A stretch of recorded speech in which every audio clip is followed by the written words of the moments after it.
Okay.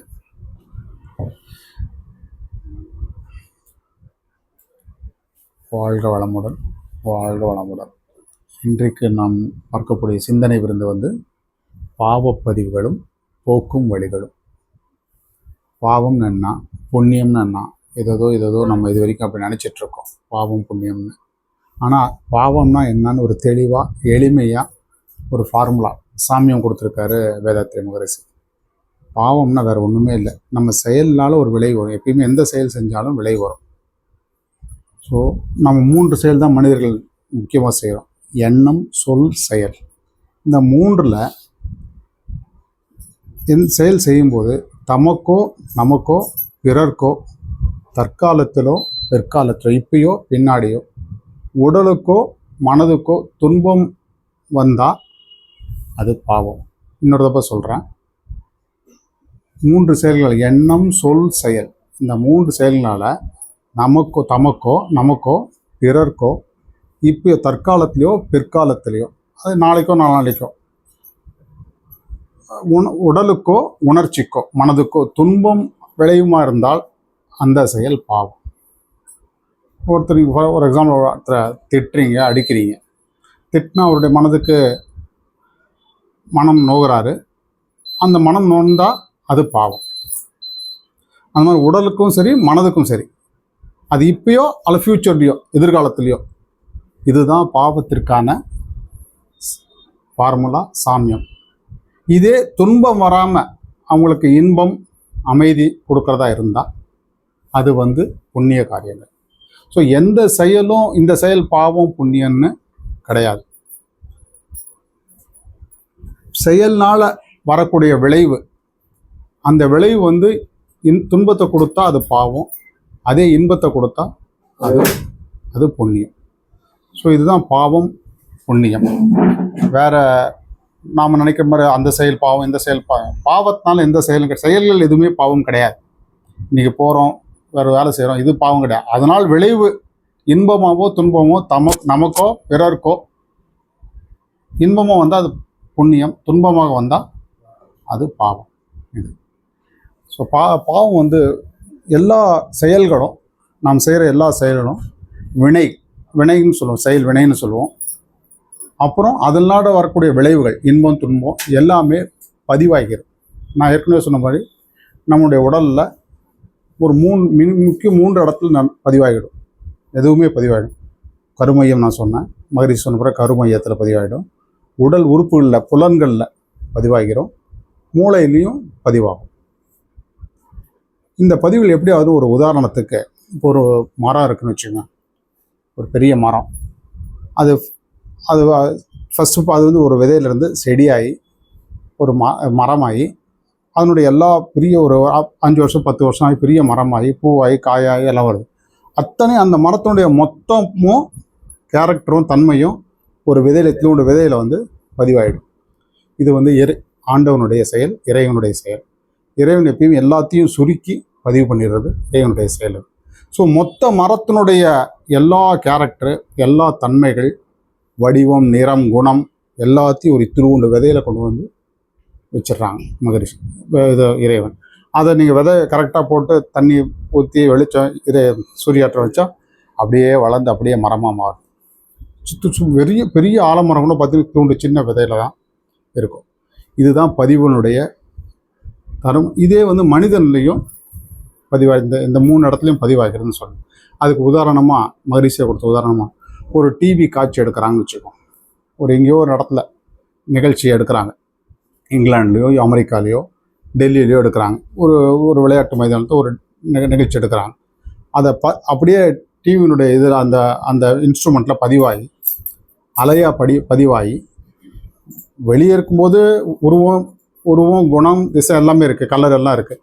அது பதிவுக்கு வரும்போது, ரெக்கார்டிங்க்கு வரும்போது, டிவியினுடைய அந்த இதில் ரெக்கார்டிங் வரும்போது சின்ன பதிவாக தான், ஒரு மேக்னெட்டிக் வேவாக, அந்த காந்த அலையாக தான் பதிவாகும். அது அங்கேருந்து அந்த அலையை பதிவு பண்ணி நேராக சேட்டலைட்டுக்கு அனுப்புகிறாங்க. சேட்டலைட் வேவாக தான் போகுது, மேக்னெட்டிக் வேவாக தான் போகுது அது காந்த அலையாக. சேட்டலைட்லேருந்து மறுபடியும் திருப்பி இங்கே வந்து இன்னொரு கண்ட்ரிக்கே வருதுன்னு, மற்ற நாட்டுக்கே வருது. இங்கே நம்ம டிவியில் ஆன் பண்ணிங்கன்னாவே அது அதே உருவம், அங்கே என்ன நடந்தது, உருவம், காட்சி எல்லாம் வருது.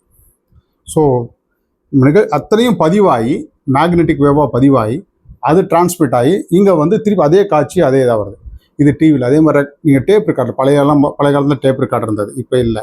அந்த டேப் ரெக்கார்டரில் பார்த்தீங்கன்னா பாட்டு எது பாட்டினாலும் பதிவாக அந்த நாடாவில் பதிவாயிடும். நாடா எடுத்து பார்த்தா உங்களுக்கு தெரியாது, அந்த ஒலியோ ஒலியோ எதுவுமே தெரியாது. அதில் வந்து இந்த இது காந்தாலை அதாவது சின்னதாக பதிவாகிருக்கும். இந்த மாதிரி தான் பதிவுகள் நடக்குது. அன்றைக்கி நான் சொன்ன மாதிரி ஒரு யானையோ இல்லை ஒரு மயிலையோ ஒரு மாடோ பார்க்குறோம், பசுவோ பார்க்குறோன்னா அவ்வளோ பெரிய மாடோ அல்லது யானை, அவ்வளோ பெரிய யானை இன்னொருத்தர் கண்ணில் நீங்கள் அதை பார்த்தீங்கன்னா இப்போ யாருடைய கண்ணில் பார்த்தா கொசுளவு தான் இருக்கும். ஆனால் மொத்த குணமும் அந்த யானை பசுனுடைய குணம் ஃபுல்லாக அப்படியே எல்லாமே இருக்கும். எல்லாம் அதனுடைய வடிவம், தோற்றம் எல்லாமே இருக்கும். அது அப்புறம் மூளைக்கு போகும்போது அது சின்ன ஒரு டாட் புள்ளி போல் ஆயிரும். அதே கருமையத்துக்கு போகும்போது மேக்னெட்டிக் வேவ், காந்த அலையா இப்போ எப்படி கம்ப்யூட்டரில் பதிவாகிற மாதிரி ஆகிடும். ஸோ இதுதான் பதிவு. இதெல்லாம் வந்து உயிரில் பதிவாகிறது, கருமையத்தில் பதிவாகுது. நம்மளுடைய உறுப்புகள்லையும் பதிவாகும். எப்படின்னா உதாரணத்துக்கு இப்போ நம்ம வந்து கண்ணில் பார்த்தோ அல்லது ருசிச்சோ நிறைய பதிவுகள் நம்ம கண்ணிலையோ நம்ம நாக்குலையோ ஒரு இனிப்பை பார்க்குறோம். உடனே நமக்கு இனிப்பினுடைய சுவை நமக்கு நாக்கில் தெரியுது. சாப்பிடவே இல்லை, அது சுவையாக இருக்கு. ஒரு ஊறுகாயை பார்க்குறோம், உடனே நமக்கு ஜலம் கொட்டுது. ஸோ இதெல்லாம் வந்து பதிவுகள் வந்து அந்த உறுப்புகள்லேயே பதிவாகிருக்குன்னு அர்த்தம். அதே மாதிரி ஒரு தட்டச்சு டைப்பிங் கற்றுக்கிறாங்கன்னு வச்சுக்கோங்க. ஃபஸ்ட்டு எழுத்து பார்த்து தான் டைப் அடிச்சுட்ருப்பாங்க. அதுக்கப்புறம் பார்த்தீங்கன்னா தானே அந்த STFG போயிட்டே இருக்கும், கை போயிட்டே இருக்கும். ஏன்னா இங்கேயே பதிவாகிடுது, விரல்கள்லேயே பதிவாகிடுது. அது சைக்கிள் ஓட்டுறீங்க இல்லை ஸ்விம்மிங் ஒரு இது கற்றுக்கிறீங்கன்னு வச்சுக்கோங்க. இது நாங்கள் கிணத்துலையோ அல்லது ஆற்றுலையோ குதிச்சா உடனே தானாக அந்த வேலையை இது நீச்சல் அடிக்கும். ஏன்னா உறுப்புகள்லேயே பதிவாகிடுது.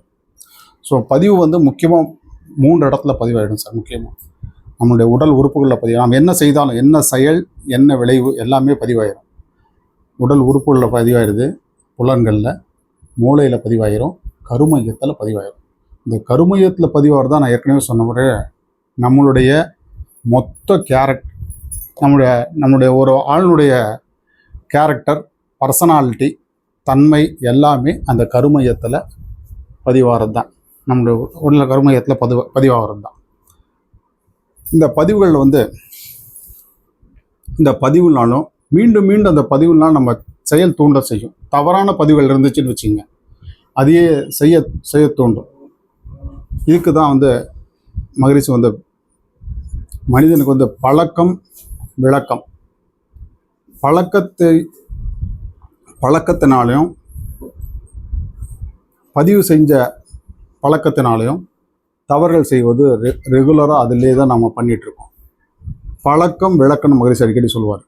பழக்கத்தை மறக்கவும் முடியலை, விளக்கத்தை விடவும் முடியவில்லைன்னு சொல்லுவார் மனுஷனுக்கு வந்து இந்த இது செய்கிறதுனால தவறுன்னு அவருக்கு நல்லா தெரியும். ஒரு சிகரெட் குடிக்கிறதோ இல்லை ஒரு அளவுக்கு மீது சாப்பிட்றதோ இதெல்லாம் பழக்கத்தினால வந்த வினை தான். இது தவறுன்னு தெரியும், திருச்சிக்கணும்னு நினைக்கிறோம், ஆனால் முடியறதில்லை. அது தவறுன்னு தெரியும், விளக்கம் தெரியும், மனுஷனுக்கு தெரியும். ஆனால் அது நம்மளால் அந்த பழக்கத்தை மாற்றுறதுக்கு அவ்வளோ நம்மளுடைய மன வலிமை, ஏற்கனவே சொன்ன மன வலிமை அவ்வளோ இல்லை. அதுதான் பழக்கத்தை விடவும் முடியவில்லை, விளக்கத்தை மறக்கவும் முடியலை மகிழ்ச்சி அடிக்கடி. அதுக்கான முயற்சி பயிற்சி எடுத்தால் எந்த பழக்கத்தையும் நம்மளால் மாற்றிக்க முடியும். இப்போ இந்த பதிவுகள் பற்றி நான் சொன்னேன். முக்கியமாக இந்த பாவ பதிவுகள்னு சொல்கிறது என்னென்னா, பெரியவங்க எல்லாரும் சொல்லியிருப்பாங்க, பதிவுகள் வந்து 3 பதிவுகள் இருக்குது. சஞ்சித கர்மம், பிராரப்த கர்மம், ஆகாமிய கர்மம்னு சொல்லுவாங்க. தமிழில் சொல்லிடுறேன். சஞ்சித கர்மம்னா வேறு ஒன்றும் இல்லை, நம்ம அப்பா, தாத்தா, பாட்டி, மூதாதையர்கள் எல்லாம் அவங்க செஞ்ச தீய வினைகள், நல்ல வினைகள் எல்லாமே பதிவாக இருக்கும். அதை வந்து சஞ்சிதனா ஒரு மூட்டை, அது சான்ஸ்கிரிட் வேர்டு. அது சஞ்சிதனா மூட்டையாக வந்த வினைகள் நம்ம பதிவு, நம்ம கருமையத்தில் அந்த சஞ்சித கர்மம் இருக்குது, எல்லாருக்குமே இருக்குது. அது அவங்க செஞ்சது மட்டும் இருக்காது. ஜீவராசிகள் 2லிருந்து 1 வந்து தாவரம் எந்த தப்பும் செய்கிறதில்லை. 2வது ஜீவராசியிலிருந்து தான், புழுவிலிருந்து தான் 5 ஜீவராசிகள், 5 அறிவுரை ஜீவராசிகள் செய்த அத்தனையும் பதிவுகளும் நம்ம இதில் கருமையத்தில் பதிவாயிருக்கு. இது வந்து சஞ்சித கர்மம், அதாவது மூட்டை, நாம் கொண்டு வந்த சொத்து. அது பிராரப்த கர்மம்னா நாம் பிறந்ததுலேருந்து 3 வயசுலேருந்து இன்றைக்கி வரைக்கும் செய்கிறதெல்லாம் நாம் செய்த தவறுகள் எல்லாமே பதிவாகிறது பிராரப்த கர்மம். மூன்றாவது ஆகாமிய கர்மம்னு சொல்லுவாங்க. ஆன்னா ஆன்மா, காமியன்னா இச்சை, ஆசையில் நம்ம ஆன்மாவே ஆசைப்படுத்தி செய்யக்கூடிய செயல்களெல்லாம் ஆகாமிய கர்மம். இது ஆக்சுவலாக நம்ம தமிழ்நாட்டில் வரத பொறுத்த வரைக்கும் 2 கர்மத்திலேயே முடிச்சிடுறாங்க, 2 வினையிலேயே. ஒன்று சஞ்சீதம், பிராரப்தம். வடநாட்டில் தான் இதை 3ஆக பிரிக்கிறாங்க அப்படின்னு மாதிரி சொல்லுவார். ஏன்னா இந்த ஆகாமிய கர்மம் இந்த பிராரப்த கர்மலே வந்துடுது இல்லை. நாம் பண்ணுறது தான், நம்ம பிறந்த 3 வயசுலேருந்து இதுக்கு எல்லாமே பிராரப்த கர்மம். இப்போ பண்ணுறது ஆகாமிய கர்மம். அந்த இந்த நம்ம ஜீவன் காலத்திலே இருக்கணும். அதிகம் 2 வினையாகவே கொண்டு வந்துடுறாங்க தமிழ்நாடை நம்ம சவுத் இந்தியாவை பொறுத்த வரைக்கும். வட இந்தியாவில் மட்டும் அந்த மாதிரி 3 கர்மமாக அவங்க பிரிக்கிறாங்கன்னு மாதிரி சொல்லுவார், அடிக்கடி சொல்லுவார். ஸோ இந்த பதிவுகளில் நான் சொன்ன மாதிரி ஏற்கனவே பதிஞ்சிருக்கு, நம்ம கருமையத்தில் பதிஞ்சிருக்குன்னு சொன்னேன். புதுசாக அவங்களுக்கு வருஷம் அந்த கருமையத்தை எப்படி பதிவுன்னு மட்டும் ஒரே ஒரு வார்த்தை அவங்களுக்கு சொல்லிடுறேன், அவங்களுக்கு தெரியப்படுத்துறேன். நம்ம உடல்ல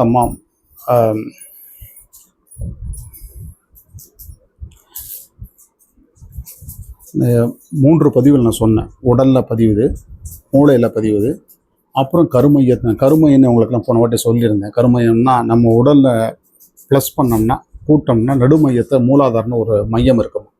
அங்கே தான் எல்லா ரெக்கார்டும் அங்கே தான் ஆகுது. அதுதான் கருமையம்னு சொல்லுவாங்க. அதை ஜெனட்டிக் சென்டர்னு இங்கிலீஷ் சொல்லுவாங்க, தமிழில் கருமையம்.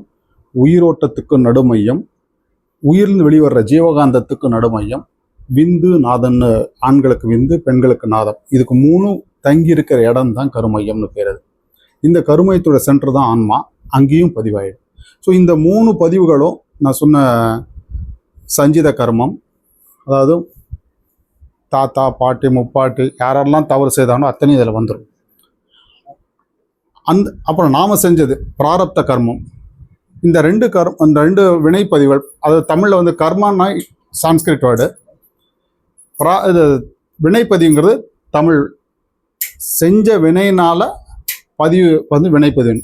இது நாம் இப்போ நாம் செய்கிறதும் அதில் பதிவாகிறதுனால நமக்கு பிறக்கக்கூடிய குழந்தைகள் நம்ம செஞ்ச பதிவு அப்படியே அவங்களுக்கு அந்த இதில் நம்ம உயிரில் அவங்களுக்கு போய் சேர்ந்துடும். ஸோ நாம் செஞ்ச தவறு அவங்க அனுபவிக்க வேண்டியிருக்கும்.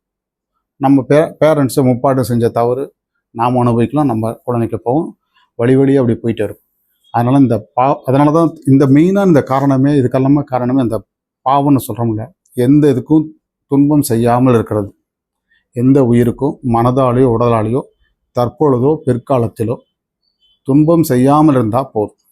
இது வரைக்கும் செஞ்சது இருக்குது, அதை நீக்கிறதுன்னு இப்போ அதுக்கான வழிகள் இருக்குது, நீக்க முடியும். தவறே இருந்திருந்தாலும், ஏன்னா தவறுன்னு தெரியாமையே செஞ்சுருக்கோம் நிறைய இது. தெரிஞ்சு அதை திருத்திக்க வழியும் மகரிஷி அதை கொடுத்துருக்காரு. இப்போ இந்த 3 பதிவுகள் சொன்னேன். சஞ்சித கர்மம், பிராரப்த கர்மம், அப்புறம் ஆகாமிய கர்மம். நம்ம தமிழ்நாட்டை பொறுத்த வரைக்கும் 2 தான், சஞ்சித கர்மம், பிராரப்த கர்மம். இப்போ இந்த பதிவை எப்படி நீக்கிறது அப்படின்னு மகரிஷி ஒரு 3 வழி கொடுத்துருக்காரு. எல்லாரும் போதனை முறையமாக சொல்கிறதுல சாதனை முறையமாகவே பண்ணலாம் அப்படிங்கிறது அவருடைய இது. நீக்கினா என்ன ஆகும்னு அடுத்தது வரேன். ஃபஸ்ட்டு பிராயச்சித்தம், 3 முறையை சொல்லிடுறேன். ஃபஸ்ட்டு பிராயச்சித்தம், அடுத்தது மேல் பதிவு, அடியோடு அழித்தல். பிராயச்சித்தம்னா வேற ஒன்றும் பெருசாக இல்லை. பிராயச்சித்தனை இப்போ ஏதோ நம்ம தவறனால ஒருத்தர் வருந்துறாங்கன்னு வச்சுங்க, அந்த வருத்தத்தை மன்னிப்பு கேட்கறது, சாரின்னு சொல்கிறோம். அல்லது அவங்க நம்ம தவறுனால ஏதோ ஒருத்தர் ஒரு இழப்பு ஏற்படுது, அந்த இழப்புக்கான ரூபாய் பணத்தை கொடுத்துட்றது. உதாரணத்துக்கு இப்போ நம்ம ஒரு 10 பேர் உட்காந்துருக்காங்க, ஒரு மண்டபத்தில் எங்கே உட்காந்துருக்காங்க, திடீர்னு அவசரமாக ஓடுறீங்க, நம்மளுடைய கால் ஒருத்தர் மேலே பட்டுருது. ஐயோ, உடனே அவரை தொட்டு ஐயா மன்னிச்சிருங்க, தெரியாமல் பட்டுருச்சு அப்படின்னு நம்ம மன்னிப்பு கேட்குறோம். அவர் மனசு நொந்தது தான், என்னடா இப்படி எட்டியோ வச்சுட்டு போகிறானேன்னு. அது பதிஞ்சிரும். அது பதிச்சுன்னா நமக்கு அந்த பாவம். அது அப்பயே பிராயச்சித்தம் அப்படியே கேட்டுருக்காரு, உடனே கேட்டு ஐயா மன்னிச்சிடுங்க அப்படின்னு சொன்னால் அந்த அப்பயே அந்த பதிவு போயிடும்.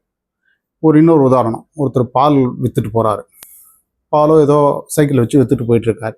அவசரமாக போகிறீங்க, இடிச்சிடுறீங்க, பால் ஃபுல்லாக கொட்டிடுது, அவருடைய குடம் ஃபுல்லாக பால் கொட்டிடுது. அவர் அந்த தொழிலாளி, இந்த பால் விற்பனையாளர் என்ன நினைப்பாரு, அன்றைக்கி மொத்த அவர் கிளாஸ் அது. உடனே என்ன பண்ணணும், ஐயா இந்த குடத்தினுடைய பாலினுடைய மொத்த விலை எவ்வளவு, 100 ரூபா 150 ரூபா நான் கொடுத்துறேங்க ஐயா, கொடுத்துட்டு ஐயா என்னை மன்னிச்சிடுங்க, தெரியாமல் பட்டுருச்சு அப்படின்னு சொல்லிட்டோம்னா பதிவானது உண்மைதான். தவறு செஞ்சது உண்மை, அவரும் வருந்தினது தான். ஆனால் அதை சரி பண்ணதுனால பிராயச்சித்தம் உடனே அப்பயே நிவர்த்தி ஆகிடுது. அந்த பதிவு உள்ளார போய் பதிவு ஆகாது. இது இன்னொரு உதாரணம். நம்ம சாப்பிட்றோம், மதியம் அளவுக்கு மீறி சாப்பிட்றோம், எக்ஸ்ட்ராவாக சாப்பிட்றோம், பயங்கரமாக அஜீரணமாகுது, நம்ம உடல்லாம் துன்பம் வருது. சரி, நமக்கு தெரியுது நம்ம மதியம் நிறைய சாப்பிட்டோம் அப்படின்னு. உடனே இரவு என்ன பண்ணுறோம், வேண்டாம் எதுவும் சாப்பிடாம பட்டினி இருந்து ஒரு கிளாஸ் தண்ணியோ ஒரு பழமோ சாப்பிட்டு தூங்கிடலாம் அப்படின்னு தூங்குறீங்க. அடுத்த நாள் காலையில் ஆட்டோமேட்டிக்காக எல்லாமே அஜீரணம் சரியாக போயிடுது. ஸோ நாம் செஞ்ச தவறை அதை நாமளே திருத்துறது, இதுதான் வந்து பிராயச்சித்தம். அந்த அந்த இதெல்லாம் பண்ணுறது. ரெண்டாவது மேல் பதிவு. ரெண்டாவது இதை மாற்றுறதுக்கான பதிவில் இருக்கிறது மேல் பதிவுன்னா, ஒரு நம்ம உடல் உறுப்பை ஏதாவது ஒரு தவறாக பயன்படுத்தி கெட்டுருச்சுன்னு வச்சுக்கோங்க. இப்போ ஒரு அல்சர் வந்துருச்சு, நிறைய ஒழுங்காக சாப்பிடாமல் இருந்தோ அப்படின்னா அல்சர் வந்துருச்சுன்னா அதுக்கு பத்தியமோ மருந்தோ கொடுத்து சரி பண்ணிடுறாங்க. ஸோ நம்ம செய்த தவிர நல்லது போட்டு திருத்துறது, இது வந்து மேல் பதிவு. ஏற்கனவே இருக்க பதிவு மேலே இன்னொரு பதிவு போடுறது. உதாரணத்துக்கு ஒரு டேப் ரெக்கார்டில் ரெக்கார்ட் பண்ணுறாங்கன்னு வச்சுக்கோங்க. ஒரு பாட்டு ரெக்கார்ட் பண்ணுறாங்க, அந்த பாட்டு சரியில்லை, ரொம்ப இதாக இருக்குன்னு இன்னொரு பாட்டை ரெக்கார்ட் பண்ணால் கீழே இருக்கிற பாட்டு அழிஞ்சிரும், மேலே இருக்கிற பாட்டு தான் பதிவாகும். இது மேல் பதிவு. இதுக்கு உதாரணம் என்னன்னா, ஒருத்தர் வந்து குடி போதையில் இருக்காருன்னு வச்சுக்கோங்க. அது சிகரெட்டோ அல்லது ட்ரிங்க்ஸோ, ஆல்கஹால் ட்ரிங்க்ஸோ தொடர்ந்து குடிச்சிட்டு இருக்காரு. பழக்கத்தினால் வந்தது தான் இது. உடல்லாம் கெட்டு போச்சு. டாக்டர்கிட்ட போகிறாரு. டாக்டர் வந்து இனிமேல் நீ குடிச்சின்னா உயிரோடு இருக்க முடியாது, நீ குடிக்கிறத விட்டு தான் ஆகணும் அப்படின்ற. ஐயோ, நான் குடிக்கிறத விட முடியாதேங்கிறாரு. ஏன்னா 15-20 வருஷமாக குடி பழக்கம். அவர் சொல்கிறார், சரி நான் ஒரு வழி சொல்கிறேன், நீங்கள் போய் மனத்தத்துவ டாக்டரை பாருங்கள், சைக்காட்ரிஸ்ட் டாக்டரை பாருங்கள், அவர் ஏதாவது உதவி செய்வார் உங்களுக்கு அப்படின்றாரு. இவர் மனத்தத்துவ டாக்டர்கிட்ட போய் பார்க்குறாரு. அவர் என்ன சொல்கிறாரு, எத்தனை வருஷமாக குடிங்க? அது 20 வருஷமாக குடிக்கிறேங்க, எனக்கு குடிக்காமல் இருக்க முடியாது, சாயந்தரம் 6 மணி 7 மணி ஆச்சுன்னா குடிக்காமல் இருக்க முடியாது, என் கை காலெலாம் உதறுங்க அப்படின்றாரு. எந்நேரத்துக்கு ரெகுலராக எந்நேரத்துக்கு குடிப்பீங்கன்னு கேட்குறாரு. 7 மணிக்கு குடிப்பாங்கன்னு சொல்கிறாரு. சரி, அப்படின்னா நான் ஒன்று சொல்கிறேன், அதை நீங்கள் நடைமுறை கொண்டு வரணும் அப்படிம்பார். கொஞ்சம் கஷ்டமாக தான் இருக்கும் அப்படின்றார். சரிங்க, நீங்கள் சொல்லுங்கள், என் உடலை காப்பாற்றணும், உயிரை காப்பாற்றணும். 6 மணிக்கு 7 மணிக்கு குடிக்கிறீங்கள, 6 மணிக்கு ஒரு நல்ல பால் நல்லா காய்ச்சி, பாதாம் பால், பாதாம் முந்திரி எல்லாம் போட்டு ஒரு பாதாம் பால் நல்லா 6 மணிக்கே சாப்பிட்ருங்க. அதாவது வயிறு நிறைய குடிக்கிறதுக்கு எண்ணம் வரத்துக்கு முன்னாடியே முழுக்க சாப்பிட்ருங்க அப்படின்னு மனோதத்துவ டாக்டர் சொல்கிறாரு. இது இவர் வராரு, வீட்டுக்கு வராரு. அதே மாதிரி அவர் குடிக்கிறாரு. ஒரு நாள் குடிக்கிறாரு. ஆனால் அவருடைய எல்லா செல்களும் என்னை ஏமாத்துறியா, மகரி சொல்கிற வார்த்தையை தான், என்னை ஏமாத்துறியா, நான் இதெல்லாம் நான் கேட்டது அப்படின்னு சொல்கிற மாதிரி கத்தும். இப்போ நம்ம காலையில் உதாரணத்துக்கு ஒரு டீ சாப்பிட்றோன்னு வச்சுக்கோங்க. டீ சாப்பிடாம வேறு ஏதாவது கொடுத்தாங்கன்னா டீன்னு நம்ம சொல்லெல்லாம் கத்தும். ஐயா எனக்கு டீ வேணும்னு கத்தும். அதே மாதிரி கஷ்டமாக தான் இருக்கும். 1 நாள் 2 நாள் கஷ்டமாக இருந்தது. அப்படியே அதாவது ஏற்கனவே சாராயம் குடித்ததுக்கு மேலே இப்போ பால் குடித்து அதை பதிவு மாற்றுறது, மேலே பதிவு மாற்றுறது. ஒரு வாரம் குடித்து பார்க்குறாரு. அவரால் இப்போ 1 வாரம் கழித்து அவரால் முடியுது. நம்மளால் 7 மணிக்கு சாராயம் தேவையில்லை, ஆல்கஹால் தேவையில்லைங்கிற அளவுக்கு அவர் வராரு. ஸோ இந்த பதிவை, சாராயம் குடித்த பதிவுக்கு மேலே நல்ல பழக்கம், நல்ல பதிவு, பால் குடித்து அதை சரி பண்ணுறாரு. இது பண்ணி அவரை சரி பண்ண முடியும் அப்படின்னு மனோதத்துவ டாக்டர் சொன்னதை ஃபாலோ பண்ணி காப்பாற்றிக்கிறார். ஸோ இதுதான் மேல் பதிவு. செய்த தவறு இருந்தாலும் கெட்டதுக்கு மேலே நல்லதை பதிவு வைக்கிறது மேல் பதிவு. 3வது அடியோடு அழித்தல்னு மிகப்பெரிய அது. அதாவது எல்லா பதிவு, இதெல்லாம் தாண்டி இன்னும் சில பதிவுகள் இருக்கலாம், நமக்கு ரொம்ப காலமாக வர்ற பதிவுகள் இருக்கலாம். அதை போக்குறதுக்கு கடைசி வழி அடியோடு அழித்துங்கிற முறை என்னன்றாருன்னா, மனுஷன் நினைச்சிட்டு இருந்தா தானே நம்ம மனிதர்கள், உடல் அப்படி நினைச்சாதான் இந்த தவறு செய்கிறது, பழக்கம், பதிவுகள் எல்லாம் வரும். இந்த உண்மையை அறிஞ்சு ஆண்டவனே தான் நம்ம உள்ளார் இருக்காரு, உயிராக இருக்கிறது இறைவனே தான் அப்படின்னா நாம் போய் இனிமே மனுஷனா தப்பு செய்யக்கூடாது, யாருக்கும் எந்த விதமான பாவமும் நம்ம செய்யக்கூடாது, நம்ம முழுக்க இறைவனே தான் எல்லாருமா இருக்காங்க, நாமளும் இறைவனாக தான் இருக்கோம், ஒரு அங்கமாக இருக்கோம் அப்படின்னு முழு அறிவு, பிரம்மஞானம், இறைவனுடைய முழு அறிவு வந்துச்சுன்னு வச்சுக்கோங்க, அந்த பதிவுகள்லாம் மொத்தமாக அழிஞ்சிடும். உதாரணமாக ஒரு மழை வந்து கடல்லேருந்து நீர் ஆவியாகி மழை வந்து எல்லா நிலத்து மேலே விழுவுது. எல்லா நிலத்துல மேலேருந்து அது ஆறாவோ சாக்கடையாவோ போய் எல்லாமே கடலில் போய் சேருது. கடைசி இறுதியில் போய் சேருது. சாக்கடையாக போகிற தண்ணி கூட கடலில் போய் சேரும்போது சேர்ந்த உடனே அது நல்ல தண்ணியாக குட் வாட்டராக மாறிடுது. ஸோ என்ன பதிவு இருந்தாலும் சரி, இறைவனோட போய் சேர்ந்த இறைவன் முழு தூய்மையானவர். அங்கே போய் சேர்ந்துருச்சுன்னா, நம்ம அறிவு அதோட ஒன்றிச்சுன்னா கண்டிப்பாக எல்லா பதிவுகளும் இது வந்து 2 வழியில் சொல்கிறாங்க. இது வந்து ஞான யோகத்தில் வந்து நம்ம வந்து இறைவனை அறியறது. பக்தி மார்க்கத்தில் முழு சரணாகதி, எல்லாமே நீ தான், நான் எதுவுமே இல்லை அப்படின்னு முழு சரணாகதி அடைஞ்சா அப்பயும் இறைவன் வந்து எல்லாத்தையும் நீக்கிறாருங்கிறார் மகரிஷி. இது கடைசி இது. அது வரைக்கும் இந்த 2 நம்ம ஃபஸ்ட்டு பண்ணிகிட்டே இருந்தாவே அப்புறம் தவறு செய்வதற்கு நம்ம மனசே வராது. அது கண்டிப்பாக ரீச் ஆகும். மிச்சம் மீது இருந்தால் கூட இறைவனுடைய அறிவு முழுக்க முழுக்க நமக்கு வரும்போது மொத்தத்தையும் எல்லா பதிவும் அது எடுத்துரும். அடியோடு அழித்தல். ஸோ முதல் பிராயச்சித்தம் அப்பப்பே பதிவை நீக்கிறது செய்யும்போதே. மேல் பதிவு சில பதிவுகள் இருக்கும், அதை மேல் பதிவு நல்லது போட்டு நீக்க முடியும். ஸோ இந்த 3 முறையிலையும் நம்ம செஞ்ச பதிவுகளை தயவு செய்து நம்ம நீக்கிட்டா இந்த பாவம் தான் பதிவது. ஸோ பாவங்கள் எல்லாமே நம்மகிட்ட நீங்கினாவே ஆட்டோமேட்டிக்காக இறைவனை நம்ம அடைஞ்சிடலாம். ஒரு மாதிரி சொல்லுவார், இந்த உடல் இந்த உயிர் அன்றைக்கி நான் சொன்ன மாதிரி எப்படி இறைவன் இருக்கான்னு அன்றைக்கி நான் எப்படி ஒரு உதாரணம் காட்டுங்கன்னு சொன்னாங்க. அதே மாதிரி மகரிஷி அடிக்கடி சொல்லுவார், இந்த உடல் இருக்கே உங்களுக்கெல்லாம் நீங்கள் என்னமோ நான் தான் எல்லாம் சொல்லிட்டு இருக்கீங்களே, இந்த உடல் எதனால் ஆக்கப்பட்டது சொல்லுங்கம்பார். எல்லாம் பாடின்னு தான் சொன்னாங்க. இல்லை, மொத்த உடலும் செல்களால் ஆக்கப்பட்ட உடல். உங்களோட உடல் ஃபிசிக்கல் பாடி முழுக்க செல்கள். இந்த செல்லெல்லாம் கிட்டத்தட்ட கோடிக்கணக்கான செல்கள் சேர்ந்து தான் உடலாக இருக்குது உங்களுக்கு. இந்த செல்லெல்லாம் ஏதாவது பேஸ்ட் போட்டு ஒட்டி வச்சுருக்காரா கடவுளை, இல்லை கட்டி வச்சுருக்காரா, எப்படியெல்லாம் ஒட்டிகிட்டு இருக்கு அப்படின்னு கேட்டார் மகரிஷி. யாராலும் பதில் சொல்ல முடியல. என்னங்க நம்ம ஃபிசிக்கல் பாடி அப்படியே நம்ம உடலில் அது வரைக்கும் நினச்ச கூட பார்த்தது நம்மெல்லாம். ஸோ கோடிக்கணக்கான சின்ன செல்கள் ஒட்டிகிட்டு இருக்கு அப்படியே அந்த உயிரினுடைய ஓட்டத்திலையும் உயிரிலிருந்து வர ஜீவகாந்தத்தினுடைய அந்த மேக்னட்டிசத்திலையும் ஒட்டிகிட்டு இருக்கு. Polarity north pole south pole அதே ஃபார்ம் பண்ணி அது ஒட்டிகிட்டு இருக்கு. இறைவன் உள்ளார இருக்கிறது நிறுத்தினாலும் எல்லாம் பொல விழுந்துடும். ஸோ நாம் நினைக்கிறோம் நாம தான் எல்லாமே செஞ்சுட்டு இருக்கோம் அப்படின்னு நினச்சிட்டு இருக்கோம். அந்த இது எண்ணம் என்னைக்கு நீங்கள் இது நாம் இல்லை எல்லாமே இறைவன் தான் அப்படின்னு அந்த எண்ணம் வர நாம் யாருக்குமே துன்பம் பாவம் செய்ய மாட்டோம்.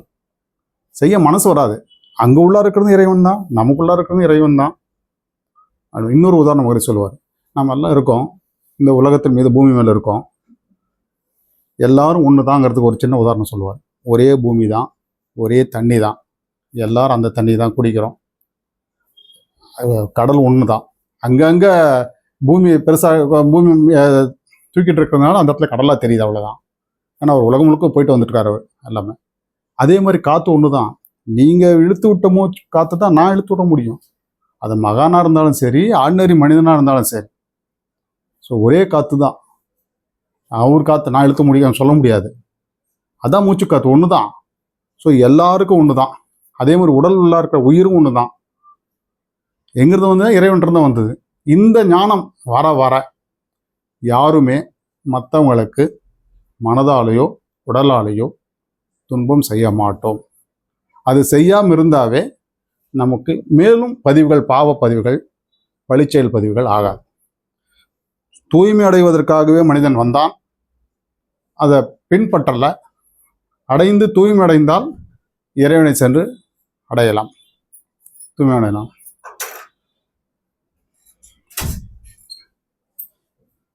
அதனால தான் மகரிஷி வந்து அடிக்கடி சொல்லுவார், எல்லார்கிட்டையும் அவர் மகரிஷி அடிக்கடி கேட்டுக்கொள்வது, நான் யார் எது பண்ணாலும் பரவாயில்லைங்க, நீங்கள் எது கற்றுக்கிட்டாலும் எனக்கு கவலை இல்லை, ஆனால் 2 ஒழுக்க பண்பாடு மட்டும் தயவு செய்து பண்ணுங்க அப்படின்னு மகரிஷி எல்லார்கிட்டையும் கேட்டுக்குவார். ஏன்னா பாவத்தை போக்குறதுக்கு தான், பாவத்தை போக்குற வழிகள் தான் அது.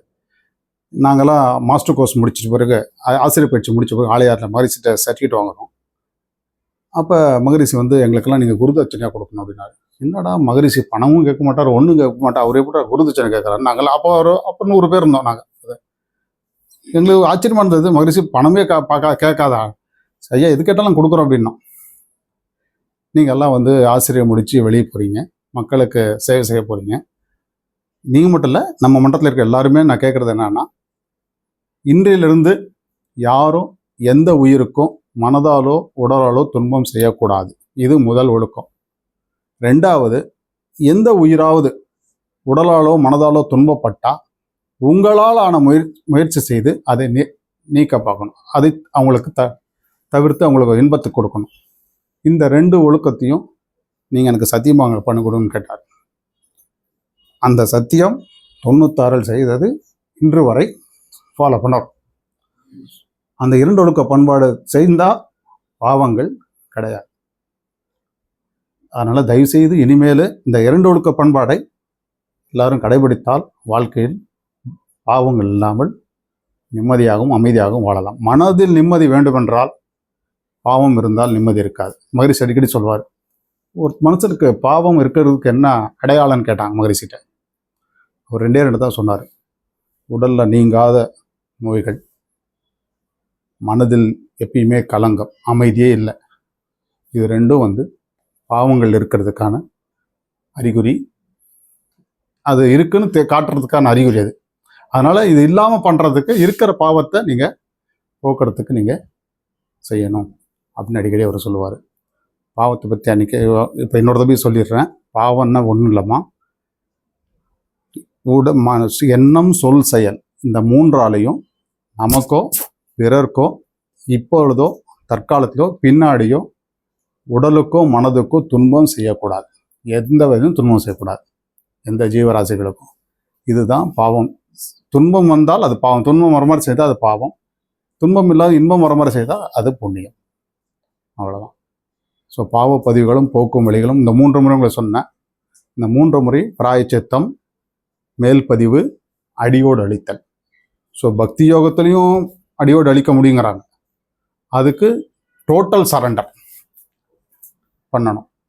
இல்லை ஞான மார்க்கத்தில் பிரம்மஞானத்தை அறிஞ்சு இந்த அறிவெல்லாம் நம்ம அறிஞ்சு டோட்டலாக சரண்டர் டோட்டலாக எடுக்க முடியுங்கிறார். ஸோ இது அறிஞ்சாவே, நீங்கள் இறைவனை பற்றி எல்லாமே தெரிஞ்சாவே இறைவனும் மனிதனும் ஒன்றாயிடுவான்னு மகரிஷி அடிக்கடி சொல்வார். அதை தான் வள்ளுவர் சொல்வார், ஐயப்படாத அகத்தது உணர்வானை தெய்வத்தோடு ஒப்பக்கொழல் அப்படின்னு மாதிரி சொல்லுவார். ஸோ உள்ள இருக்கிறது வந்து இறைவன் தான் அப்படின்னு ஐயப்படாத உணர்ந்துட்டிங்கன்னா, அதே மாதிரி அவங்க உள்ள இருக்கும் ஒன்று தானே. எல்லாரும் உள்ளார இருக்கிறது உயிர் தானே, அந்த உயிர் இறைவன் தானே. அவங்களுக்கு எப்படி துன்பம் செய்யும் நமக்கு மனசு வரும்? உடலாலேயோ மனதாலேயோ. அது வெளியாளாக இருக்கலாம், நம்ம குடும்பாளாக இருக்கலாம், நம்ம கீழே வேலை செய்கிறவங்களா இருக்கலாம், இல்லை நமக்கு மேலே அதிகாரியாக இருக்கலாம். யாராக இருந்தாலும் என்ன, எல்லாரும் உள்ளாரையும் இருக்கிறது இறைவன் தானே. அதனால் அந்த மனத்தெளிவு வந்தால் பாவம் செய்வது முடியாது, மனிதனால் முடியாது, செய்யவும் மாட்டான். ஸோ இந்த இறுதியா மகரிஷி பாடின ஒரு பாட்டு முக்கியமாக அந்த காலத்திலே வந்து இந்த பாவம் என்னன்னு எந்த அளவுக்கு பாதிக்குன்னு ஒரு பாட்டு ஒரு சித்தர் பாடியிருக்காரு. அந்த மகரிஷி அடிக்கடி சொல்லுவார். அந்த பாட்டை நான் உங்களுக்கு உங்களுக்கு இதுவும் அதை விளக்கமும் நான் சொல்லிடுறேன். ஆங்கார காலமதில் அகந்தை செய்தால். ஆங்கார காலம்னா நம்ம ரத்தம் இருக்கும்போது அந்த 20 - 40 வரைக்கும் வச்சுக்கோங்களேன், பயங்கரமாக நம்ம துடிக்கிற ரத்தம். அப்போ எது மட்டும் செய்யலாங்கிற ஒரு எண்ணம் வரும் நமக்கு. அடிக்கலாம், குடிக்கலாம், வண்டியில் போகும்போது மாத்தனை இடிக்கலாம், எது மட்டும் பண்ண மனசு வரும். இதுதான் ஆங்கார காலம். அகந்தை செய்தால்னா ஆணவத்தால் எது செய்தாலும் அத்தனையும் பாழாக போய்விடாது, எல்லாம் அப்படியே அழிஞ்சிடாது, அப்படியே அப்பப்போ போயிடாது, எல்லாம் பதிவாயிரும். சாயங்காலம் வரும்போது இவைகளெல்லாம், சாயங்காலம்னா நம்ம ஈவினிங் இல்லை, அவனுடைய இறுதி காலம் 40 வயசு 50 வயசு 60 வயசு இறுதி காலம் வரும்போது, அவனுடைய வயது ஆன பிறகு ரத்தம் சுண்டும் போது, ரத்தம் போது, சாயங்காலம் வரும்போது இவைகளெல்லாம் சத்தியமாய் வினைகளாய் மூலமப்பா. சத்தியமாக இதெல்லாம் அப்படியே நீ செஞ்ச பதிவு அப்படியே பேக்கில் வந்து உனக்கு வந்து வினைகளாய், உனக்கு வந்து இந்த பாவப்பதிவுகள் வந்து உன்னை கூடாது, கண்டிப்பாக உன்னை அட்டாக் செய்யும்.